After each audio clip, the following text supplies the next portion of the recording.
Well, welcome to I Love Gay today, and we are here with a repeat guest, and at least one of you. But we're here Yeah, with Christine and Kirstie from well, originally from On Airplane Mode, but now she comes with baggage. How are you both?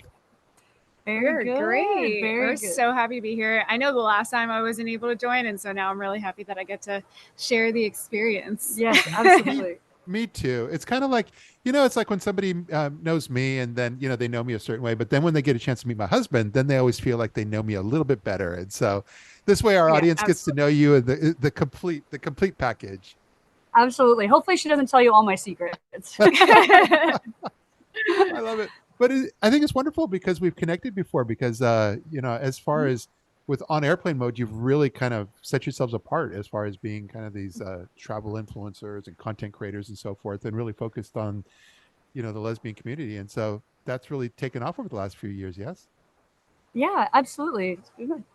Yeah, I mean, it's been such an incredible journey to see where media has taken us. And, we started with our Instagram channel on airplane mode, then that evolved and took over into TikTok. Now we're on Threads, and now we're on a podcast. And so it's really fun to see where our platform has taken us and where it's going to continue to take us. Yeah, and we'll come back to Threads because I thought it was really cool that you were spending time in their office. Getting, they were making outreach to you and others, and I think that's fantastic. Thank But you. from the grand scheme of things, it's because now, from your foundation of what you've created, now you've launched for this year a weekly podcast. She comes with baggage, and yeah, tell us Yep. a little about that. Yeah, absolutely. So the idea for She Comes with Baggage is we wanted to continue, sharing a different side to us that we have never shared on social media because at the end of the day, we really want to create representation, especially for queer women in media. And that means all media. So not just social media, but also across audio and visual. So the podcast was really a way for us to continue expanding and also sharing stories that amplify our story, but also queer women. And so, Christine came up with the amazing pun. She's the punny one in the relationship. She came up with on airplane mode. She came up with She Comes with Baggage. So I'll let her share what She Comes with Baggage, the meaning behind it. Yeah. Yeah, so She Comes with Baggage is an ode to our travel platform. Everyone has their baggage, whether you're a checked person or a carry-on type of person. But I think it's funny because baggage also has that kind of negative connotation where it's, your traumas or the bad experiences. But all of those experiences go hand in hand to make who you are, to make you grow as a person. And that's something that we wanted to expand upon. I think our podcast inherently will be travel because that is who we are and that is what we do. But we're definitely going to be also talking about family dynamics, queer relationships, what that means in travel, and then in life in general. It's also a way for us to get even closer to the community we've built. So we have a community of around 700,000 across TikTok, Instagram, YouTube, all the things that Christine mentioned. And this is just a way for us to really get to know them better and what they want to hear from us, what kind of stories they want to learn from us, and all the different advice that we can really spend time on kind of diving into. So, it's a great way for them to submit a question and then we can, dive really deep into that conversation. So it's great. Yeah. And I also like to think that we're like, this is the unfiltered version of us. So if you want to hear the behind the scenes of what happened in our trip to Jordan, for example, or any of our travel trips, there's only so much that you can tell in a caption or in a video. So I think dedicating an episode where we can really get into the weeds of what happened. Maybe there was a mislay, or maybe everything lined up perfectly. Yeah. Yeah. No, I hear you. And I think that's great because then it also has allowed you because you really started with that focus on travel. I mean, it's built into the on airplane mode name, but it really has allowed you to kind of expand out because I'm sure you've had a lot of different interactions and content that's been created that's kind of is tangential to travel. And so this probably takes that to the next level. Yeah, absolutely. This is a way for us to not only take the travel experiences that we've had in the past, but also share it to a T. What we did, how we got there, what it took to plan around the trip. And, as Christine mentioned, Instagram is such a, I guess you could say, an aesthetic that people only see the edited images or the edited pictures, video that we took hours to work on. But this is a way to kind of break it down and show everybody that we're also human and we go through our ups and downs with not only travel, but also relationships and just being queer and being a couple. So this is just a good way for us to find an even another layer of relatability with our audience. Yeah. I noticed on your YouTube channel you have a vlog series. Is that also kind of new and tied in with this as well? It seemed like it. Yeah, we were kind of like, let's just do it all. Like while we're at it. This is the year of investment for us. But yeah, we also wanted to dive into YouTube. And I think this also goes with the way the media is kind of shifting and we want to create more long form content. We want to stay with our audience longer and give every detail as much as we can. So the blog is definitely is here to stay. It's definitely going to be a part of our trips. Yeah, and it's a good way too to kind of give a little bit of the behind the scenes, and then whenever we do the podcast, it's like a really in-depth conversation. And the blog too is, as Christine mentioned, over the last couple of years, it's all been about short form content across TikTok and Instagram. But I think now we're starting to realize that everybody, including myself, has such a short attention span that we're like, what can I listen to while I'm doing other things completely without looking at my phone? So this is a good way for someone to put on either our podcast or our vlog series, and they can, do their chore, do the cleaning around the house, or maybe driving to work on their morning commute. And this is just a good way for them to learn things and be a part of our story while they're doing a part of their everyday journey, I guess. Yeah. No, it's interesting because a lot of the folks that I've come to know you with, everybody was kind of doing in many ways the same thing, especially with travel and going to destinations or working with hotels. And there was a certain kind of almost like a formula. But now it just seems, especially in 2024, but you and others are kind of expanding out in different directions and kind of growing. One of your peers is writing a book, and others. Yeah. I love seeing this diversity and this expansion. But that's how I would see from my perspective, outside looking in, that you guys are definitely kind of taking this into a different direction in a very similar way.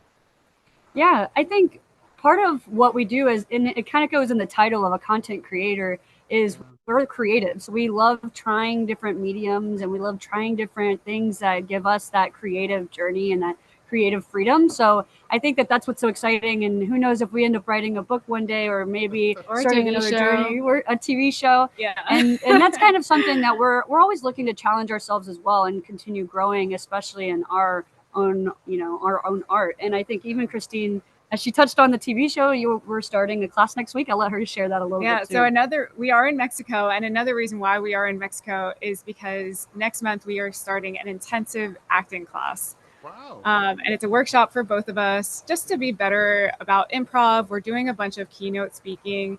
As of lately, we've done it on LGBTQ travel and how to build a successful media platform. And we think it's a great skill to have. And again, I think we live in LA. I think this is a great opportunity to maybe try something, tap into TV too. I feel like if you're not in LA, if you're not trying to, kind of see what it's like to go into the entertainment industry. So, and it kind of ties that back in. We're always looking to try new things, and it goes back into that creative side of the industry. Mm-hmm. But from a bigger picture point of view, have you seen, or do you feel that the influencer and content creator landscape is kind of changing, especially this year? I think so. And I think it's always going to continue to change and evolve. I think even YouTube 5-6 years ago was the platform to be on. It was the biggest platform. Everyone, went to find their favorite creators, and it was always there and it never went away. But then short form came up, and then now you start to see YouTube is coming back, and it's just interesting. It's kind of like fashion, right? It goes away, certain trends, and then out of nowhere, you're like, wait, when did flared jeans come back? Hold on a second. So I think that's kind of, what's so much fun about this industry is there's always something new to try, and it's always going to be ebbing and flowing. Yeah. And I think it's important to to always be updated and stay informed with what's in the new, because if you don't, and I think if you're not trying to expand, it's very easy to kind of be left behind. Yeah, absolutely. Well, it's kind of wrapping up, but one question I'm exploring this year, I always find more and more destinations, especially, but just brands, companies, when they work with folks such as yourself, I'm starting to see some of them work with your content and kind of, I guess, license or make some sort of a deal so that they're able to utilize that as part of their longer term marketing efforts reaching the LGBT community. Are you seeing that as well? Absolutely. That's I would say a large part of what we do as content creators. So a lot of people see just the social media aspect that's on our channels, but a lot of what we do is working directly with either tourism boards or hotels or properties to be able to help them with their marketing collateral, because it's always great to have LGBTQ representation, not only on our channels, but also showing that on their channels as well. I think it gives them, it shows that they're doing the work and walking the talk, essentially. Yeah. They are having inclusive representation and using real couples that show their love. It's not just a model or fake talent, but you're really getting to know the community by using real live talent. And that's another reason why we wanted to create that podcast as well. Is it's another avenue for destinations and hotels to tap into, because there are going to be sponsorship opportunities where they could be a part of the conversation. So let's say Riviera Maya, a hotel here, wanted to promote their new hotel opening. We could definitely do an entire episode on that. So it's also just creating that conversation and always keeping LGBTQ travel and LGBTQ relationships at the forefront, and seeing how we can continue building the narrative for our community across everything. Yeah. I love all that. I think it's great, because what it does is it negates that whole, is this imagery authentic enough and so forth, because you can't get any more authentic than real people creating real content. Oh, absolutely. And I think we've seen it too when we go to properties or when we're turning on the television and we see another queer couple or somebody that looks more like us. We're like, wait, this is amazing. I see myself represented in the advertising. And I think that goes for all communities, especially marginalized communities, is they want to see more of themselves in the advertising and more of themselves in the marketing. So I think whenever brands and tourism boards are kind of putting that at the forefront of their marketing strategies, then it's going to change the landscape for everybody. I think this is great. And I'm going to make sure when we post this that we have the links to not just shecomeswithbaggage.com, but also all of your Spotify or Apple Music, all the places they could subscribe to your podcast, because it looks like you've covered all the bases. Thank you. We'll send you all the links. We'll make sure you have them, because I know we're on all the platforms. Pretty much, if you look us up on any platform, we're probably going to be there. But yes, thank you, and thank you for having us and giving us an opportunity to share more about our podcast as well. Oh, absolutely! I love the work you all do, and look forward to seeing you again at an upcoming event. Amazing! Yes, can't wait. Thank you so much. Thank you. Good seeing you. And it feels good, so good.